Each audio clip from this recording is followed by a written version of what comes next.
প্রাথমিকে নিয়োগ দুর্নীতি মামলা দুদিনে 53 জনের বিরুদ্ধে চার্জ গঠন। আর এরই মধ্যে আদালতে কুন্তল ঘোষের মন্তব্যে ক্ষুব্ধ বিচারক বলেন, এসব কথা ধর্মতলায় গিয়ে বলুন। প্রাথমিক শিক্ষক নিয়োগ মামলা সোমবার পার্থ চট্টোপাধ্যায় সহ 6 জনের বিরুদ্ধে চার্জ গঠন হয়। মঙ্গলবার আরো 47 জনের বিরুদ্ধে চার্জ গঠন। এই মামলায় অন্যতম অভিযুক্ত কুন্তল ঘোষ। চার্জ গঠনের দিনে আদালতে তার মন্তব্যে ক্ষুব্ধ বিচারক। কুন্তল বলেন, চরণ দাস জেলে গিয়েছিল, সে গান গাইতো। বিজেপি সরকারের বঞ্চনা নিয়ে মুখ খুলেছি, তাই কেন্দ্রীয় তদন্তকারী সংস্থা প্রতিহিংসার জন্য এই কাজ করছে।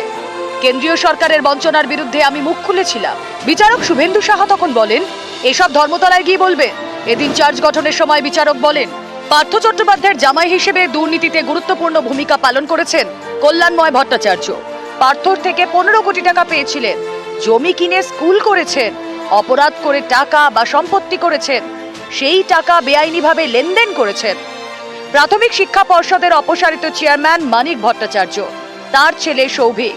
এদিন বিচারক বলেন, মানিকের ছেলে হিসেবে বেআইনি টাকা লেনদেনে যুক্ত সৌভিক অপরাধ করে টাকা উপার্জন করেছেন, সেই টাকা বেআইনিভাবে ব্যবহার করেছেন এবং গোপনে রেখেছেন।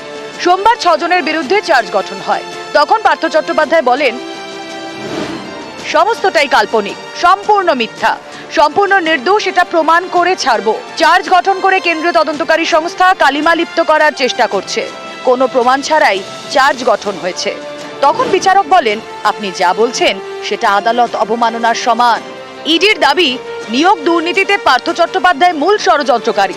অযোগ্যদের তালিকা তার কাছে পৌঁছেছিল, তিনি সবুজ সংকেত দেন, এর বিনিময়ে আর্থিকভাবে লাভবান হন, কোম্পানি খুলে সেই টাকা লগ্নি করেন। ইডির দাবি, প্রাথমিক শিক্ষা পর্ষদ সভাপতি হিসেবে ষড়যন্ত্রে সামিল ছিলেন মানিক ভট্টাচার্য। তিনি পার্থর কাছে তালিকা পাঠাতেন, সবুজ সংকেত পেলে তালিকা ধরে চাকরির বন্দোবস্ত করতেন। চাকরির বিনিময়ে যে টাকা পেতেন সেসব তার স্ত্রী এবং ছেলের সংস্থার অ্যাকাউন্টে ঢুকত। সুজয় কৃষ্ণ ভদ্রের বিরুদ্ধে ইডির অভিযোগ, তিনি অযোগ্যদের চাকরি দিতে তালিকা তৈরি করতেন এবং টাকা নিতেন। ইডির দাবি, কুন্তল ঘোষ, শান্তনু বন্দ্যোপাধ্যায় এবং অয়নশীল অযোগ্য প্রার্থীদের সঙ্গে যোগাযোগ করতেন, টাকার বিনিময়ে চাকরির প্রতিশ্রুতি দিতেন, তালিকা তৈরি করে সুজয়ের কাছে পৌঁছে দিতেন।